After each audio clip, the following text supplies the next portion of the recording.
नमस्कार मेरे प्यारे बच्चों, कैसे हैं आप सभी। मैं अभिषेक यादव आप सभी का अपने YouTube चैनल विवेक क्लास पे स्वागत करता हूं। देखिए, जैसे कि आप सभी को पता है, हमारी जो क्लास की जो सीरीज चल रही है करंट अफेयर्स की, इससे पहले हम 12 क्लास कंप्लीट कर चुके हैं और आज की जो हमारी क्लास है क्लास नंबर 30। दिल्ली पुलिस का पेपर बहुत सारे बच्चे पूछ रहे थे कि भैया क्या दिसंबर में पेपर की होने की संभावना है या जनवरी में भी जा सकता है। देखो, अभी कुछ नहीं पता है। दिसंबर में होने की संभावना तो शायद मेरे को कम ही लग रही है, लेकिन जनवरी के महीने में आपका पेपर 100% ये श्योर है कि हो जाएगा, स्टार्ट हो जाएगा। ठीक है। दूसरा है, पेपर कब होगा नहीं होगा इस चीज़ की टेंशन आपको नहीं लेनी है, क्योंकि पेपर तो होगा ही। जब फॉर्म निकल गए हैं, ओपन हो गए हैं, और एसएससी ने भी अपना कैलेंडर जारी किया था। मैंने पहले भी आपको बताया था कि भाई आपको टेंशन लेनी नहीं है, पेपर की तो टेंशन लेनी नहीं है कि पेपर कब होगा होगा नहीं होगा। पेपर तो होना ही है, 100% होना है। आपको तैयार रहना है बस। ठीक है। पता नहीं कब जो है एग्जामिनर, कब एसएससी बोल दे कि भाई ठीक है अब पेपर है, अब स्टार्ट है, अब आपको पेपर कराना है। ठीक है। तो बस इसीलिए मैं बोल रहा हूँ कि आपको पेपर की चिंता करे बिना, डेट की चिंता करे बिना आपको अपनी तैयारी लगातार बनाए रखनी है और अपना रिवीजन पर आपको ध्यान देना है। ठीक है। मॉक टेस्ट पर ध्यान देते रहिए, करंट अफेयर्स पढ़ा रहे हैं उस पर ध्यान दीजिए। हमारी जो 15 क्वेश्चन की जो सीरीज चल रही है उसको थोड़ा सा रिवाइज कीजिए, उसको पढ़िए अच्छी तरीके से। कंप्यूटर का रिवीजन कीजिए, रीजनिंग के जो टॉपिक आपके बचे हुए हैं उनका रिवीजन कीजिए। मैथ के जो टॉपिक जिनका लगता है आपको कमज़ोर हैं तो उनका रिवीजन कीजिए बेहतर तरीके से। आपके पास एक बहुत अच्छा मौका है, इसको भुना लीजिएगा प्लीज़। ठीक है। तो चलिए, आज की सेशन जो हमारी जो क्लास है करंट अफेयर्स की, आज की क्लास का हमारा सबसे पहला क्वेश्चन है कि हाल ही में चर्चा में रहा मिंगला दर्रा कहाँ स्थित है। चर्चा में क्यों था मैं आपको बता देता हूँ, क्योंकि बीआरओ के द्वारा यहाँ पर एक सड़क का निर्माण किया गया है, जो कि अब तक की भारत के अंदर सबसे बड़ी जो है सबसे अधिक ऊंचाई पर स्थित सड़क का निर्माण हुआ है इस दर्रे के पास, मिंगला दर्रा के पास। ठीक है। क्योंकि 2021 में बीआरओ ने भारत के अंदर एक सड़क बनाई थी, ठीक है, उमलिंगला दर्रे में, जो कि 19,024 फीट की ऊंचाई पर थी। इसने अपना ही रिकॉर्ड तोड़कर जो है यहाँ पर सड़क का निर्माण किया है। तो आपसे क्वेश्चन ये पूछ रहा है कि मिंगला दर्रा कहाँ पर स्थित है। ठीक है। ऑप्शन है आपके सामने जम्मू कश्मीर, लद्दाख, उत्तराखंड और अरुणाचल प्रदेश। ठीक है। तो मैं यदि मिंगला दर्रा की बात करता हूँ तो ध्यान रखेंगे मिंगला दर्रा कहाँ पर स्थित है। ये लद्दाख के अंदर स्थित है। कहाँ पर स्थित है? ये लद्दाख के अंदर स्थित है। कौन सा दर्रा? मिंगला दर्रा। ठीक है। ये चर्चा में क्यों है? क्योंकि यहाँ पर बीआरओ ने सड़क का निर्माण किया है। ठीक है, ध्यान रखेंगे। यहाँ पर जो है लद्दाख में जो बीआरओ है, सीमा सड़क संगठन, इसने जो है यहाँ पर एक प्रोजेक्ट स्टार्ट किया था जिसका नाम क्या था? प्रोजेक्ट हिमांग। तो ध्यान रखेंगे बीआरओ के द्वारा यहाँ पर एक प्रोजेक्ट है जो चलाया जा रहा है, जिसका नाम क्या है? प्रोजेक्ट। ठीक है। प्रोजेक्ट जो है हिमांग नाम है, और प्रोजेक्ट हिमांक जो है इसके अंतर्गत बीआरओ ने यहाँ पर किसका निर्माण किया है? एक सड़क का निर्माण किया है। इसीलिए जो है ये दर्रा, मिंगला दर्रा चर्चा में है। और ये जो इसमें जो यहाँ पर सड़क बनाई है लद्दाख में, तो ध्यान रखिए ये कितनी? 19,400 मीटर, ध्यान रखना, ऊंचाई जो है यहाँ पर की ऊंचाई पर इसका निर्माण किया है। किसके पास? एलएसी के पास, यानी लाइन ऑफ एक्चुअल कंट्रोल के पास। इसीलिए चर्चा में है। ठीक है। लाइन ऑफ एक्चुअल कंट्रोल के पास बीआरओ ने इसका निर्माण किया है। बीआरओ जो कि भारत के अंदर जो सड़कों का निर्माण होता है, फिर भारत से अलग कुछ भारत के पड़ोसी देश है जहां पर बीआरओ के अधिनियम को लागू किया गया है। तो भारत में अंतर्राष्ट्रीय संबंधित जो सड़कों का निर्माण किया जाता है, ठीक है, सब बीआरओ के अधीन होती है। अब आपसे क्वेश्चन क्या पूछेगा कि भारत ने जो ये मिंगले दर्रे के पास जो लद्दाख में सड़क बनाई है, ऊंचाई पर जो बनाई है, आपसे ऊंचाई पूछ सकता है, कहाँ बनाई है ये पूछ सकता है, कौन सी लाइन के पास बनाई है ये पूछ सकता है। ठीक है। अच्छा, 2021 में ध्यान रखना, ये भी याद रखेंगे आप, 2021 में बीआरओ ने एक और सड़क का निर्माण किया था, और वो कहाँ किया था? उमलिंगला दर्रा में। ठीक है। वो कहाँ पर किया था? उमलिंगला दर्रा। तो ये जो उमलिंगला दर्रा है ये कहाँ पर है मेरे बच्चा? ये भी कहाँ पर है? लद्दाख में है। अच्छा, इसी का रिकॉर्ड तोड़ा है इसने। ठीक है। इसी का रिकॉर्ड तोड़ा। ये कितनी ऊंचाई पर थी? ये थी 19,024 मीटर की ऊंचाई पर थी, ये इतनी हाइट पर थी। इसी का रिकॉर्ड तोड़ा इसने अपने का। ठीक है, अपना ही रिकॉर्ड तोड़ दिया।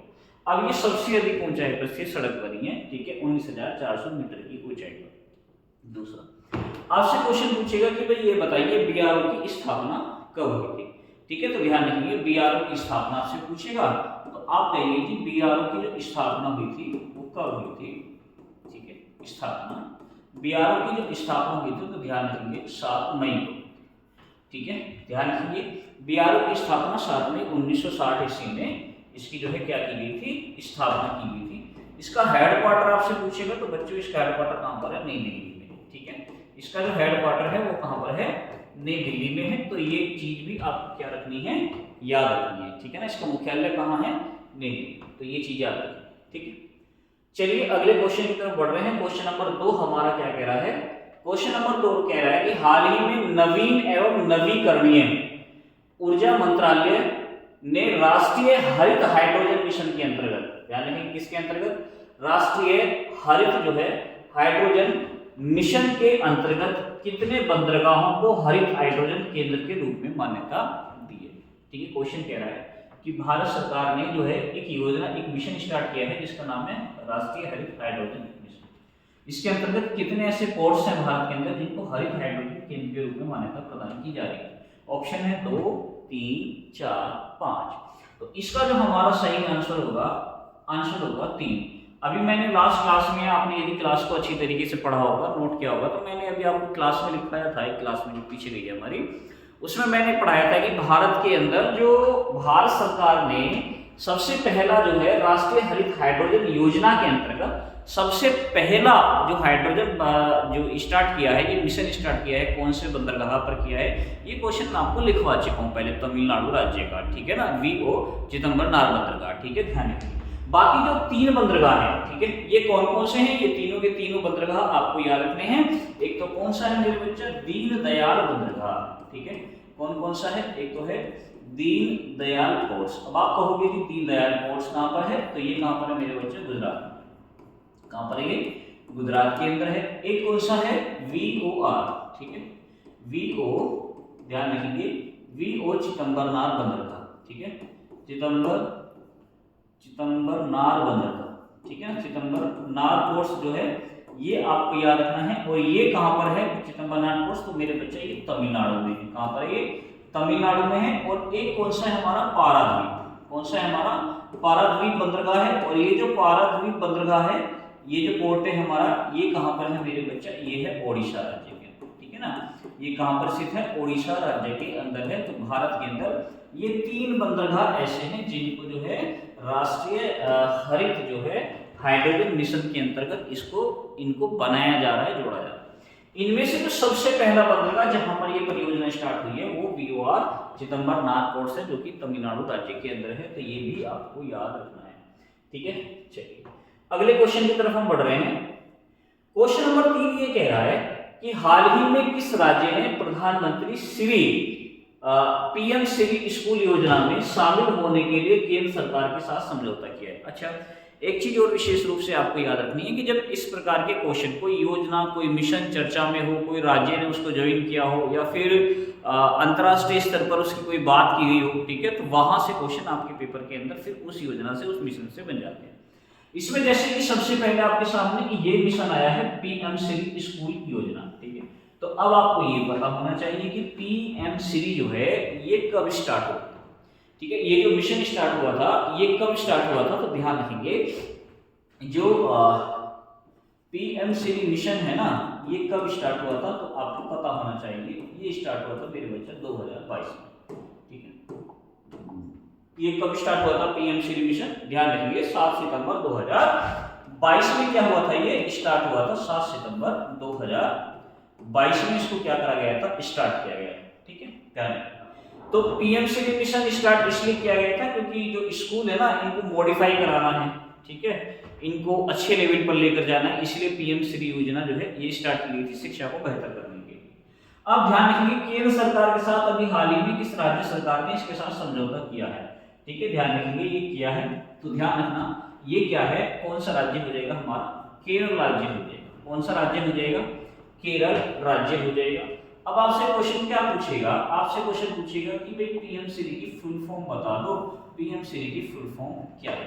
तब आप कहेंगे कि प्रधानमंत्री स्कूल फॉर राइजिंग योजना। ठीक है, ध्यान रखेंगे प्रधानमंत्री ध्यान रखेंगे स्कूल फॉर, ये याद भी रखनी है आपको, सिर्फ लिखनी नहीं है, ठीक है, राइजिंग इंडिया, ठीक है ना, ये आपको याद रखनी है, ठीक है ना, पीएम श्री, प्रधानमंत्री स्कूल फॉर राइजिंग इंडिया 7 मई 2022 में इस योजना को स्टार्ट किया गया था। स्कूलों को बेहतर बनाने के लिए, शिक्षा को बेहतर बनाने के लिए कुछ स्कूलों को इसमें जोड़ा गया था। अब हाल ही में केरल राज्य भारत का एक ऐसा राज्य है जिसने इस योजना के लिए केंद्र सरकार के साथ क्या करा है, समझौता किया है, तो ये चीज भी आपको क्या रखनी है, याद, ठीक है। चलिए क्वेश्चन नंबर 4 की तरफ हम बढ़ रहे हैं। आज की क्लास का जो क्वेश्चन नंबर 4 है वो क्या कहता है, ये कहता है कि हाल ही में भारत के पूर्वी तट पर एक चक्रवात आया था और चक्रवात का नाम क्या था, मोन्था चक्रवात, ठीक है। कौन सा चक्रवात आया था, मोन्था, ठीक है, तो याद रखेंगे मोन्था भारत के पूर्वी तट पर आया था। इसका जो नामकरण किया है वो किस देश ने किया है, अभी तुम्हें पता है कि मोन्था साइक्लोन आया था जिसने ओडिशा राज्य को प्रभावित किया, ठीक है, आंध्र प्रदेश राज्य और ओडिशा राज्य को इसने प्रभावित किया था, बंगाल की खाड़ी में आया था। और बंगाल की खाड़ी में जो मानसून जो चक्रवात आता है वो पूर्व से पश्चिम दिशा की ओर प्रभावित होता है, चलता है, ठीक है। तो ये अभी चक्रवात आया था, इसने भारत को प्रभावित किया है। तो सवाल ये नहीं है कि इसने कौन से देश को प्रभावित किया है। देखो जब भी कोई साइक्लोन आता है तो किसी न किसी देश के द्वारा उसे एक नाम दिया जाता है। भाई जब इंसान पैदा होता है तो उसको जानने के लिए उसे नाम तो दिया जाएगा, सीधी सिंपल सी बात है। ऐसे ही कोई घटना घटित होती है तो उसे कोई ना कोई तो नाम दिया जाएगा ना, है ना। तो कब कोई साइक्लोन आया है तो उसे कोई ना कोई तो नाम दिया ही जाएगा, उसकी आकृति के हिसाब से, वो किस कंडीशन में बना, वो कैसे बना, कैसे आया, उसी हिसाब से उसको नाम दिया जाता है। तो इसका जो नामकरण किया है वो किस देश ने किया है, ऑप्शन है म्यांमार, बांग्लादेश, थाईलैंड, अफ्रीका। तो मोन्था जो साइक्लोन है ये नामकरण इसका किसने किया है मेरे बच्चा, थाईलैंड ने किया है। किसने किया है, थाईलैंड ने किया है। ध्यान रखिए इसका नाम आपको याद रखना है। यदि आपसे क्वेश्चन पूछे कि भाई ये बताइए मोन्था का अर्थ क्या होता है, तो ध्यान रखिए मोन्था का अर्थ भी आपसे पूछ लेता है। तो मेरे बच्चा मोन्था का अर्थ होता है सुंदर, ध्यान रखना, सुंदर फूल। ध्यान रखना ये मोन्था का अर्थ होता है सुंदर फूल। यानी जो साइक्लोन आया था जिसने ओडिशा राज्य को प्रभावित किया था, कौन से राज्य को प्रभावित किया था, इसने जो है अक्षर जो है ओडिशा राज्य को प्रभावित किया था। और इसी ओडिशा राज्य को प्रभावित करने के बाद इसको नाम दिया गया है सुंदर फूल। ये कौन से देश ने दिया है, थाईलैंड ने दिया है, ठीक है ना। तो ये साइक्लोन जो है आपको याद रखना है, ठीक है। चलो अगला क्वेश्चन नंबर 5। क्वेश्चन नंबर 5 ये कह रहा है कि ये जो अंतरराष्ट्रीय सौर गठबंधन सभा का जो 8वें सत्र का जो आयोजन किया गया है ये कहां पर हुआ है, ठीक है। अंतरराष्ट्रीय सौर गठबंधन, ठीक है ना, ध्यान रखेंगे। इंटरनेशनल सोलर अलायंस यानी जो ISA, ध्यान रखेंगे जो ISA है, ISA इसकी जो बैठक हुई है अभी हाल ही में जो 2025 के अंदर जो इसका 8वां सत्र का जो आयोजन हुआ है वो कहां हुआ है, ऑप्शन में गुरुग्राम, नई दिल्ली, नोएडा या मुंबई। तो हमारा जो आंसर होगा वो क्या हो जाएगा, नई दिल्ली हो जाएगा। भारतीय मंडपम में इसकी बैठक हुई है। ध्यान रखेंगे ये जो ISA है अंतरराष्ट्रीय सौर संगठन, ध्यान रखेंगे ISA का क्या है यहाँ पर गुरुग्राम में हेडक्वार्टर, ठीक है। ISA का हेडक्वार्टर कहाँ पर है, गुरुग्राम में है। लेकिन इसका 8वें सत्र का आयोजन जो हुआ था वो कहाँ पर हुआ था, नई दिल्ली में हुआ था। दूसरा आपको मैं एक और चीज बता देता हूँ, ISA के लिए ही 2026 में जो अध्यक्षता कर रहा है वो कौन सी कंट्री इसकी अध्यक्षता करेगी। तो 2026 के लिए एक तो इसका अध्यक्षता देश, ठीक है, वह सह अध्यक्ष देश, वह सह अध्यक्ष देश के रूप में इसको किसको चुना गया है। तो 2 ही कंट्री चुनी गई है, एक तो कौन सा है, भारत है, और एक कौन सा है, फ्रांस है। ध्यान रखिए 2026 के लिए किसको चुना गया है, भारत में फ्रांस को इसकी अध्यक्षता के लिए चुना गया है। 2026 के लिए फिर से चुना गया है, आपको याद रखना है, ठीक है ना। और तुमने देखा भी होगा कि भारत सरकार एक योजना भी चला रही है जिसमें भारत सरकार क्या कर रही है, जो सब्सिडी पर बिजली देने की कोशिश कर रही है। सब्सिडी पर बिजली देने का मेरा मतलब है कि पैनल बांट रही है। सोलर जो पैनल होते हैं, ठीक है, आप सूर्य के से जो है ऊर्जा से प्राप्त जो है बिजली प्राप्त कर सको, इसके लिए भारत सरकार आपको सब्सिडी भी दे रही है, 2 किलोवाट पैनल दे रही है, 3, उसके लिए भारत सरकार ने अलग योजना निकाली है, वो इसी के लिए निकाली गई है, ठीक है, इसी के आधार पर उस योजना को संचालित किया गया है, ठीक है ना, ध्यान रखें। दूसरा आपको याद रखना है कि आपसे क्वेश्चन पूछेगा कि भारत जो है विश्व में सौर ऊर्जा के उत्पादन में कौन से नंबर पर आता है, तो आपको नीचे नोट करके लिखना है भारत विश्व में, ये आपको याद रखना है, भारत विश्व में सौर ऊर्जा उत्पादन में, सौर ऊर्जा उत्पादक के मामले में, उत्पादक में तीसरे नंबर पर आता है। कौन से नंबर पर आता है? तीसरा सबसे बड़ा देश, ध्यान रखें, तीसरा सबसे बड़ा देश है भारत, ठीक है ना, याद रखिए इस बात को, ये क्वेश्चन आपसे डायरेक्टली भी पूछ सकता है पेपर के अंदर। तो भारत जो है विश्व में सौर ऊर्जा उत्पादन में भारत का विश्व में कौन सा स्थान है भैया, ध्यान रखिए, तीसरा भारत जो है सबसे बड़ा स्थान। अब भारत सरकार ने एक पहल चलाई हुई है, ठीक है, अब भारत सरकार ने क्या पहल चला रही है, ध्यान रखिए, भारत सरकार की पहल आपको याद रखनी है, भारत सरकार की पहल याद रखनी है, पहल सौर ऊर्जा से, वो कौन सी पहल है मेरे भैया, वो पहल है OSOWOG, ठीक है ना, ये पहल भारत सरकार ने चलाई। इसका अर्थ क्या है मेरे बच्चा, इसका अर्थ है वन सन, ठीक है, वन वर्ल्ड, ध्यान रखना, वन सन, वन वर्ल्ड और वन ग्रिड, ध्यान रखना, ये इसका अर्थ है। ये पहल जो चलाई गई है वो भारत सरकार के द्वारा चलाई गई है, इसके लिए सौर ऊर्जा से संबंधित ये पहल भारत सरकार ने चला रखी है, तो आपको वर्तमान में याद रखना है, ठीक है ना। चलिए क्वेश्चन नंबर 6 हमारा क्या कह रहा है, भारतीय रिजर्व बैंक के द्वारा जारी आंकड़ों के अनुसार भारत का विदेशी मुद्रा भंडार कितने अरब डॉलर तक पहुंच गया है। भारत का जो विदेशी मुद्रा भंडार है वो अब ये अक्टूबर तक का डाटा मैं आपको बता रहा हूँ, ठीक है, कितना पहुंच गया है। तो देखो अक्टूबर में यदि आप देखोगे 31 अक्टूबर तक का, यदि आप लास्ट में आते आते देखते हो 2025 में, तो ये कितना है 689.9 अरब डॉलर, ठीक है, ध्यान रखिए, ये अक्टूबर के अंतिम का मैं आपको बता रहा हूँ, ठीक है, ध्यान रखिए, अक्टूबर के लास्ट का डाटा है ये, अंतिम माह का, अंतिम सप्ताह का, ठीक है, ध्यान रखिए, अक्टूबर के अंतिम सप्ताह में, ठीक है। यदि हम अक्टूबर के मध्य सप्ताह में देखते हैं तो वो कितना है 702.3 अरब डॉलर है, वो कितना है हमारा, यदि हम अक्टूबर की शुरुआत मध्य में देखते हैं 17 अक्टूबर 18 अक्टूबर तक की डाटा वो देखते हैं तो 702.3 अरब डॉलर है, लेकिन अब वर्तमान में कितना है 689.9 अरब डॉलर है। ये किसके अनुसार है, आरबीआई के अनुसार है। तो ये सीधा का सीधा क्वेश्चन आपको याद रखना होगा अपने पेपर के लिए, ठीक है। चलिए अगला क्वेश्चन क्या कर रहा है, क्वेश्चन नंबर 7 क्या कह रहा है कि उत्तर प्रदेश के द्वारा कितने शहरों में सैटेलाइट इन्वेस्टमेंट प्रमोशन ऑफिस खोलने की घोषणा की गई है। यानी उत्तर प्रदेश राज्य कितने शहरों में जो है सैटेलाइट इन्वेस्टमेंट जो है इनको खोलेगा, तो ध्यान रखिए ऑप्शन है 3, 4, 5, 6। तो हमारा जो इसका सही आंसर होगा वो क्या होगा, 5, क्या होगा 5 होगा, ध्यान रखिए।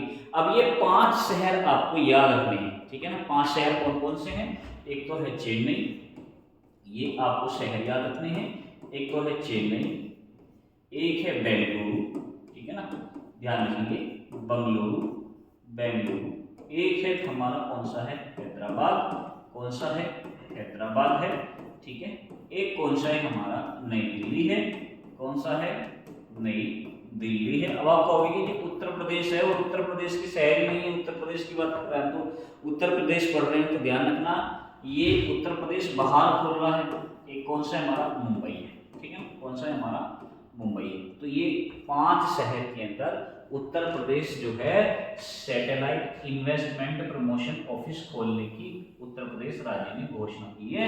कहाँ पर की है, चेन्नई में की है, बेंगलोर, हैदराबाद, नई दिल्ली और मुंबई में की है, ठीक है। तो ये 5 शहर आपको याद रखने हैं, मोस्ट इंपोर्टेंट है, ध्यान रखिए इस बात को। आज की क्लास का क्वेश्चन नंबर 8 क्या कहता है कि देश का पहला एकीकृत ऑन्कोलॉजी अनुसंधान एवं देखभाल केंद्र का शुभारंभ किस राज्य में किया गया है? ठीक है, ऑन्कोलॉजी। आप मेरे को कमेंट करके बताएंगे कि ऑन्कोलॉजी किसके अध्ययन से संबंधित है। ऑप्शन आपके सामने महाराष्ट्र, गुजरात, गोवा, केरल। तो ये जो खोला है ध्यान रखेंगे ये कहाँ पर हुआ है, तो ध्यान रखेंगे गोवा के अंदर। ध्यान रखना इसका आंसर जो होगा वो क्या होगा, गोवा होगा। इसका शुभारंभ गोवा की राज्यपाल के द्वारा किया गया है। दूसरा मैंने आपको बताया था कि गोवा में जो मोपा जो अंतर्राष्ट्रीय हवाई अड्डा पड़ता है उसका नाम भी बदल दिया गया है, उसका नाम मनोहर पारिकर अंतर्राष्ट्रीय हवाई अड्डा कर दिया गया है। ठीक है, तो जो आयुर्वेद दिवस हमने मनाया था अभी हाल ही में, जो 10वां आयुर्वेद दिवस मनाया गया था, उसके उपलक्ष्य में जो है इसका शुभारंभ किया गया। और कहाँ पर किया गया है, गोवा के अंदर किया गया है। तो इसका आंसर याद रखेंगे हम। अगली क्लास अगला क्वेश्चन हमारा क्या कहता है, क्वेश्चन नंबर 9 कि किस राज्य के 5 समुद्री तटों को अंतर्राष्ट्रीय ब्लू फ्लैग प्रमाण पत्र प्रदान हुआ? अंतर्राष्ट्रीय ब्लू फ्लैग प्रमाण पत्र ध्यान रखेंगे पर्यावरण को सुरक्षित रखने के लिए किया जाता है। ये प्रमाण पत्र दिया जाता है, अंतर्राष्ट्रीय स्तर पर दिया जाता है और इसको संचालित करती है आयरलैंड की सरकार। ध्यान रखना आयरलैंड देश के द्वारा इसको संचालित किया जाता है। आपको याद रखना सबसे पहले वही संचालित में इसमें नंबर 1 पर आता है। तो कौन से भारत के 5 समुद्री तटों को अंतर्राष्ट्रीय ब्लू फ्लैग प्रमाण पत्र दिया गया, कौन से राज्य के?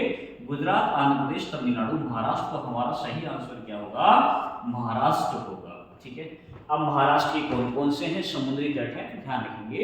एक तो हो जाता है हमारा महाराष्ट्र का श्रीवर्धन, नागांव। ध्यान रखेंगे एक तो कौन सा हो गया हमारा, श्रीवर्धन हो गया। ठीक है, एक क्या हो गया हमारा, नागांव हो गया। ठीक है, नागांव नागांव हो गया है। ठीक है, एक क्या हो गया हमारा, लाड़घर हो गया है। ठीक है, ये भी याद रखना है आपको। एक कौन सा हमारा, लाड़घर हो गया है। एक कौन सा हमारा हो गया है, परनाका।